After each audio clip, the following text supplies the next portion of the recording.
Hey everyone, it's Tracy. I'm finally back.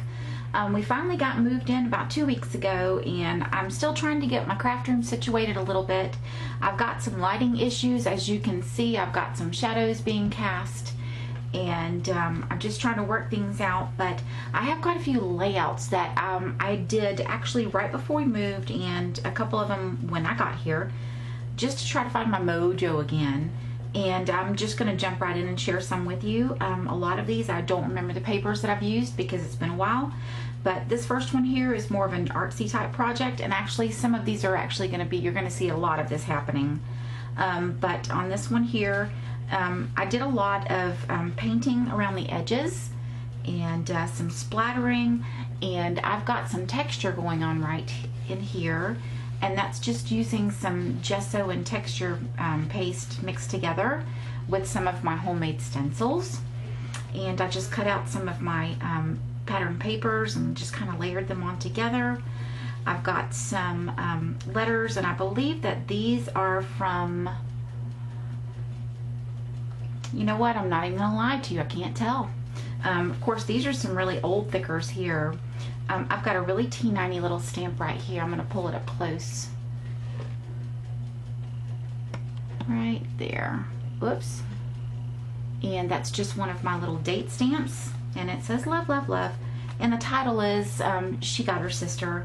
This is my daughter and daughter-in-law. And my daughter, ever since I can remember and she's been old enough to talk, she's wanted a sister. So I decided to do a little layout on the two of them together. So that's the first one. This next one here is my, I wanted to use some neon, and I'm looking in the camera viewfinder, and I mean, it looks bright, but it's not popping neon like it is on here. These are straight up neon paints. This is just a black piece of cardstock, and I actually took some neon acrylic paint, and I did some splattering around the edges. It didn't pop as much as I really wanted it to. It's a little bit muted. I also took my paintbrush and just kind of roughly went around the edges and did a little border. And then I took some of the, these are the thickers that they're like a linen texture, and they really take up paint and inks and such like that. So I did paint those with my neon paints as well. I cut out some banners after I had painted some paper. Cut out the banners, and I ran them through my Sizzix with some different texture plates. And then of course these are some thickers as well, and this little A here is actually popped up. I'll show it to you in just a second. But this is when my family went to Six Flags, and I got a good shot, or actually the attendant got a good shot of the four of us getting ready to go on the coaster. So I'll pull in so you can see the texture on the banners, and you can see the, I'm trying to figure out how to do this. I'm working backwards. There's the A, it's popped up. So there's that. There's that one. And then this next one, I've actually did this one, I actually did this one today. And this is a, of course, another 12 by 12. And I had an 8 by 10 photo of the castle at Disney. And at first I was going to take it and cut it up to put in a Project Life sleeve, but the measurements just weren't working right for me, and I didn't have the right sleeve, so I decided against that. So I mounted it on some pattern paper from the Say Cheese collection that is Simple Stories. And actually all of this minus the Mickey head here is from that very collection. And of course this is just some craft cardstock. So what I did was I took my 8 by 10 photo, I mounted it on a piece of craft cardstock, and then I cut it 3 by 4, or actually they're 3 by 3.5, and to make the measurements work out right. I put a little border down here, number 1, because I needed some color down here, but I have a little bit of a goof up down here, so I had to cover it. I just had a Mickey head that I cut out for my silhouette, and that was just a file that I did myself. It's very simple.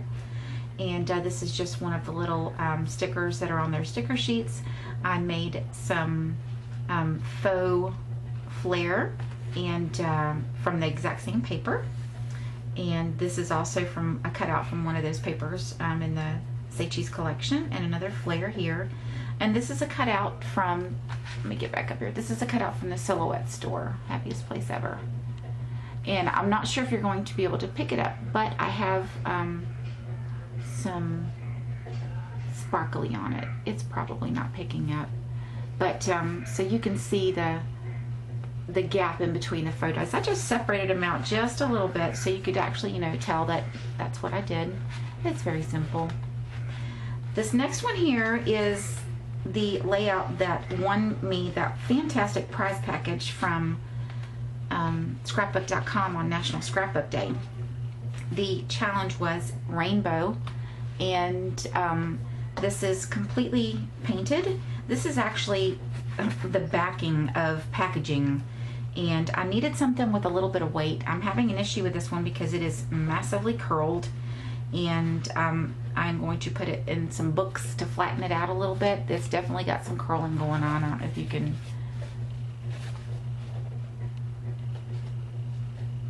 It's very warped. But so I painted it with some let's see, which one did I use? I actually used this new paint set that I got, and I'm going to probably butcher the name of it. It's called, I think it's called Gouache.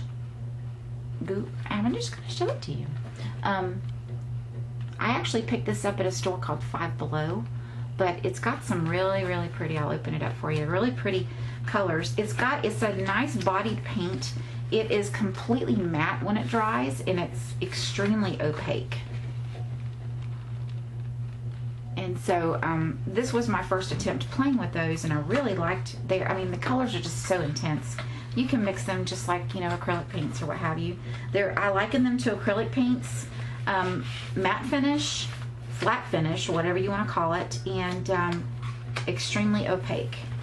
So I painted it, and it was just more of a messy, I was going for a messy look. Then I took some sequins in the same colors, families of this, you know, the vertical lines going, and just kind of splattered them around. I just did a simple white banner across here. I cut it out with my punches, and the Disney again is cut out from my Silhouette. I have the Disney font on my computer, so I was able to cut that out. And I've got a Mickey Mouse punch, the head. And so I tried to follow along with the same colors going down, and just punched out the heads.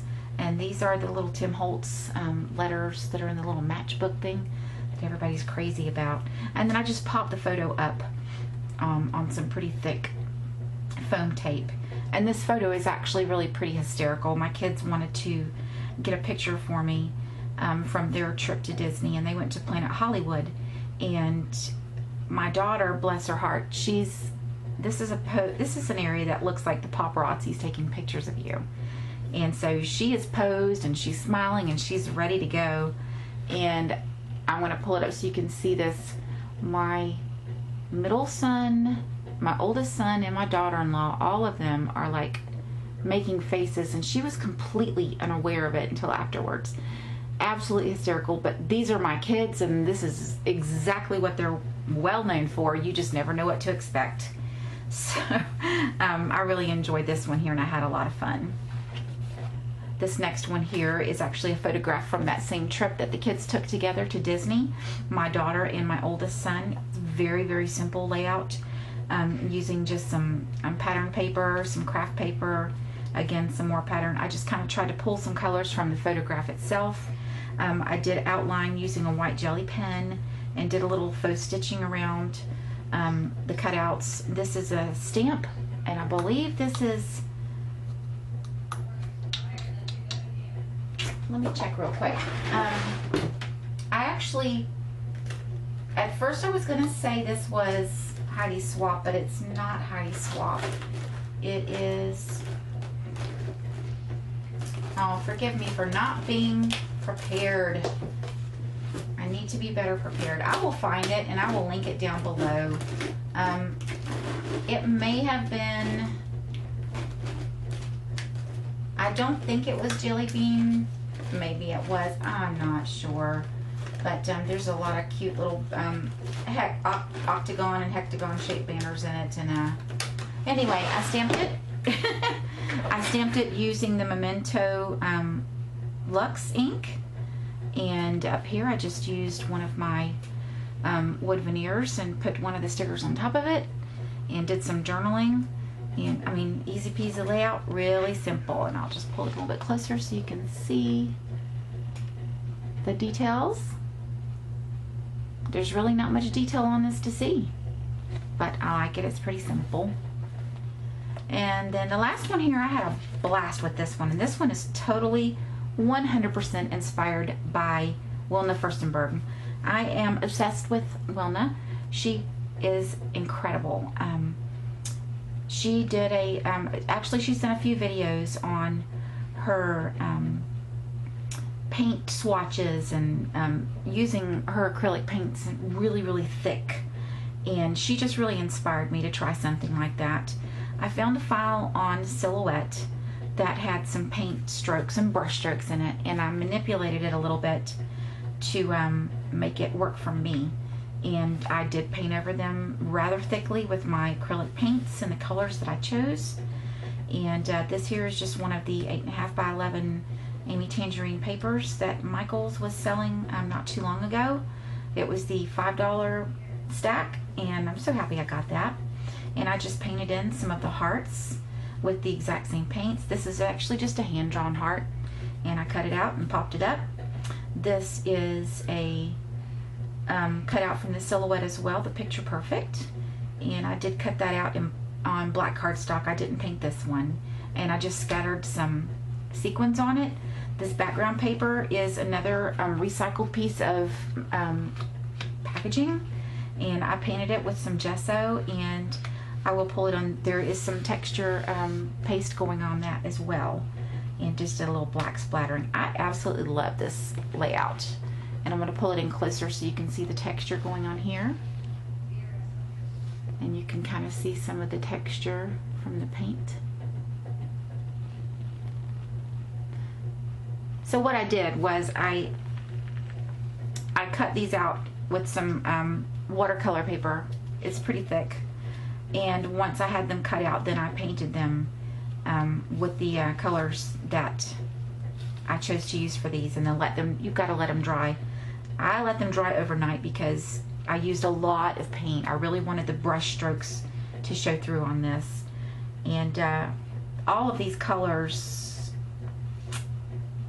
I was going to say sans this one, but all of them I believe are the Martha Stewart acrylic paints. So that's my last layout that I have to share today. I am starting to work on some more. I finally got my room set up a little bit to where I can probably function a little bit. I'm trying a new camera angle. I've got a rigged setup right over my desk, and we're going to see if it actually works. So it's good to talk to you guys again, and I hope to be back with you really soon. And we'll talk to you later. Bye.